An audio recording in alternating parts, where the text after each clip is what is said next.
So this is Anna Hazare. And Anna Hazare may well be the most cutting-edge digital activist in the world today. And you wouldn't know it by looking at him. Hazare is a 77-year-old Indian anti-corruption and social justice activist. And in 2011, he was running a big campaign to address everyday corruption in India, a topic that Indian elites love to ignore. So as part of this campaign, he was using all of the traditional tactics that a good Gandhian organizer would use. So he was on a hunger strike. And Hazare realized through his hunger that actually maybe this time in the 21st century, a hunger strike wouldn't be enough. So he started playing around with mobile activism. So the first thing he did is he said to people, okay, why don't you send me a text message if you support my campaign against corruption? So he does this, he gives people a short code, and about 80,000 people do it. Okay, that's pretty respectable. But then he decides, okay, let me tweak my tactics a little bit. He says, why don't you leave me a missed call? Now, for those of you who have lived in the global south, you'll know that missed calls are a really critical part of global mobile culture. I see people nodding. People leave missed calls all the time. If you're running late for a meeting and you just want to let them know that you're on the way, you leave them a missed call. If you're dating someone and you just want to say, I miss you, you leave them a missed call. So note for dating tip here, in some cultures, if you want to please your lover, you call them and hang up. So why do people leave missed calls? Well, the reason, of course, is that they're trying to avoid charges associated with making calls and sending texts. So when Hazare asked people to leave him a missed call, let's have a little guess how many people actually do this. 35 million. So this is one of the largest coordinated actions in human history. It's remarkable, and this reflects the extraordinary strength of the emerging Indian middle class and the power that their mobile phones bring. But he used that. Hazare ended up with this massive CSV file of mobile phone numbers, and he used that to deploy real people power on the ground, to get hundreds of thousands of people out on the streets in Delhi to make a national point of everyday corruption in India. It's a really striking story. So this is me when I was 12 years old. I hope you see the resemblance. And I was also an activist, and I have been an activist all my life. I had this really funny childhood where I traipsed around the world, meeting world leaders and Nobel Prize winners, talking about third world debt, as it was then called, and demilitarization. I was a very, very serious child. And back then, in the early 90s, I had a very cutting-edge tech tool of my own. The fax. And the fax was the tool of my activism. And at that time, it was the best way to get a message to a lot of people all at once.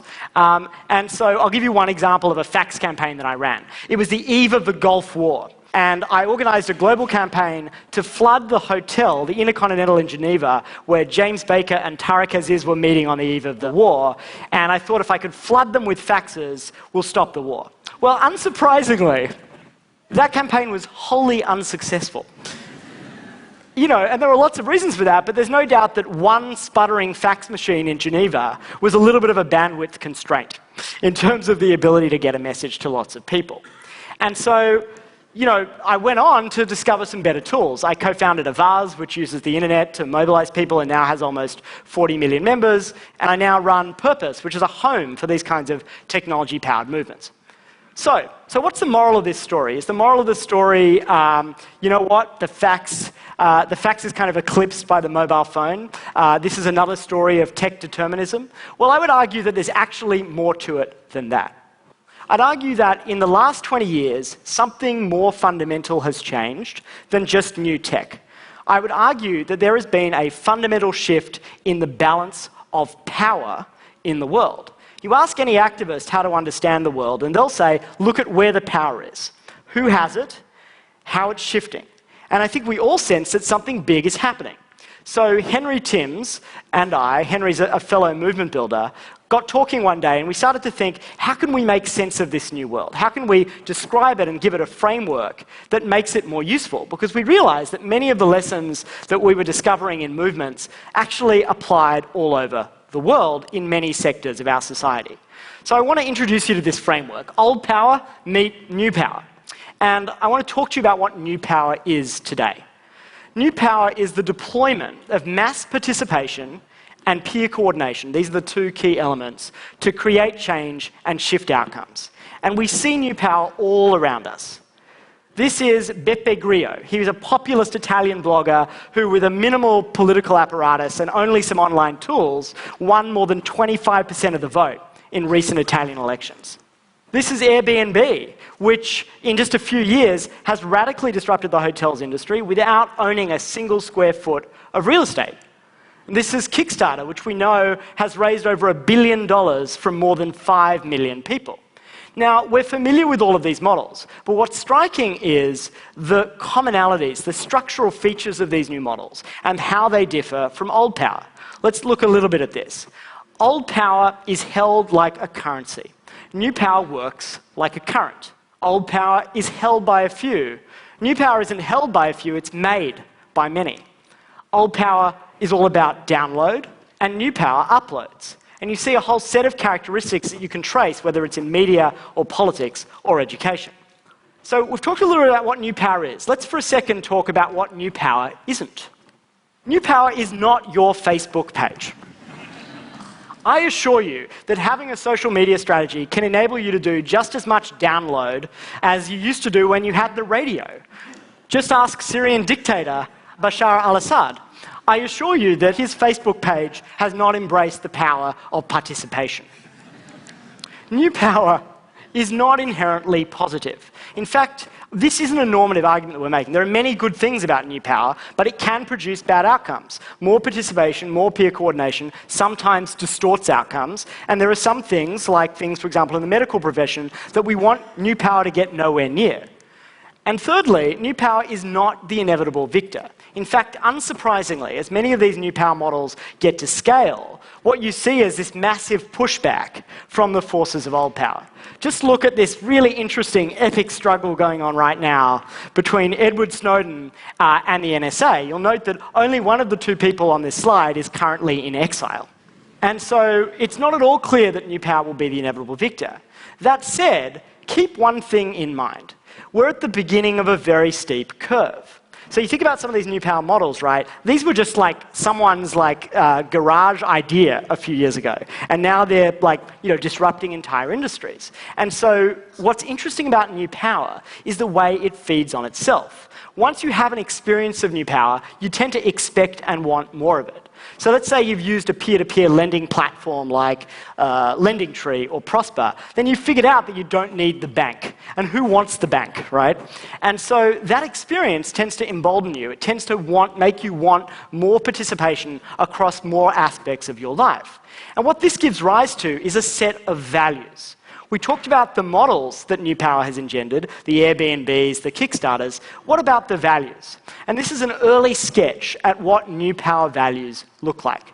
New power values prize transparency above all else. There's almost a religious belief in transparency, a belief that if you shine a light on something, it will be better. And remember that in the 20th century, this was not all true.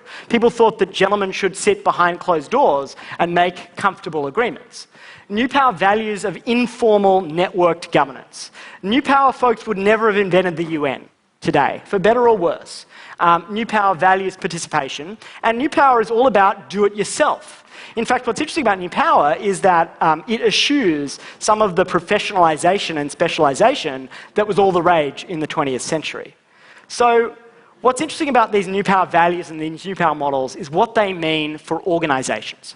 So we spent a bit of time thinking, okay, how could we plot organizations on a 2x2 where essentially we look at new power values and new power models and see where different people sit. And we started with a US analysis. And let me show you some interesting findings. So the first is Apple. In this framework, we actually describe Apple as an old power company. That's because, the ideology, the governing ideology of Apple is the ideology of the perfectionist product designer in Cupertino. It's absolutely about that beautiful, perfect thing descending upon us in perfection. And it does not value as a company transparency. In fact, it's very secretive. Now, Apple's one of the most successful companies in the world, so this shows that you can still pursue a successful old power strategy, but one could argue that there's real vulnerabilities in that model. I think another interesting comparison is that of the Obama campaign versus the Obama presidency. Obama...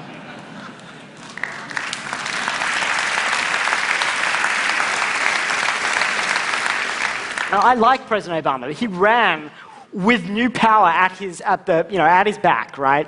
And he said to people, we are the ones we've been waiting for. And he used crowdfunding to power a campaign. But when he got into office, he governed like more or less all the other presidents did. And this is a really interesting trend, is when new power gets powerful, what happens? So this is a framework you should look at and think about where your own organization sits on it, and think about where it should be in 5 or 10 years. So what do you do if you're old power? Well, if you're there thinking in old power, you know what, this won't happen to us, then just look at the Wikipedia entry for Encyclopedia Britannica. Let me tell you, it's a very sad read.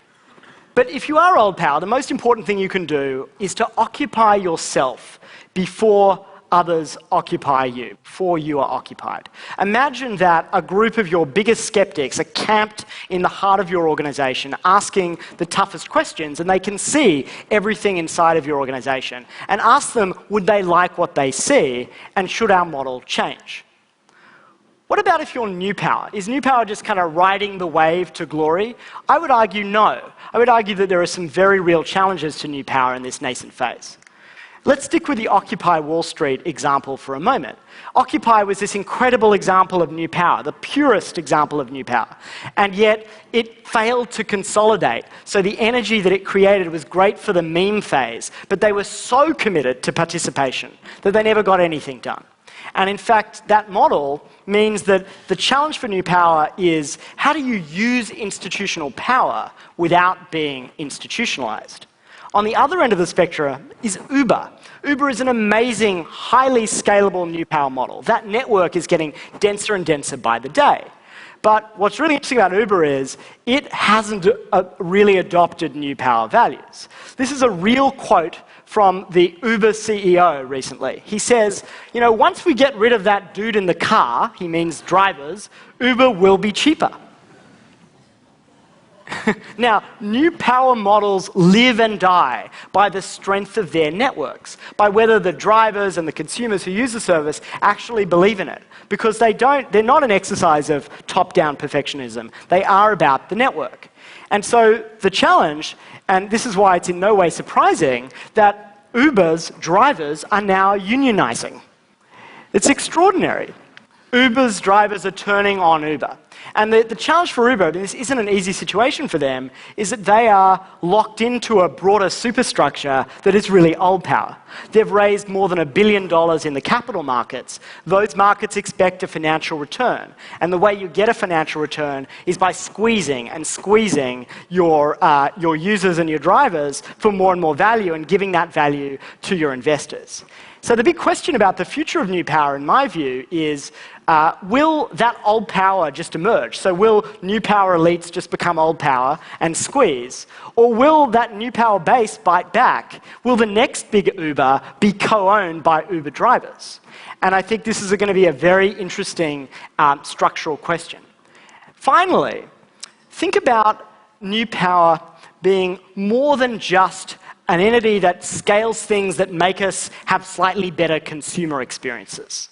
My call to action for new power is to not be an island. We have major structural problems in the world today that could benefit enormously from the kinds of mass participation and peer coordination that these new power players know so well how to generate. And we badly need them to turn their energies and their power to big, what economists might call public goods problems that are often beyond markets where investors can easily be found. And I think if we can do that, we might be able to fundamentally change not only human beings' sense of their own agency and power, because I think that's the most wonderful thing about new power, is that people feel more powerful, but we might also be able to change the way we relate to each other and the way we relate to authority and institutions. And to me, that's absolutely worth trying for. Thank you very much.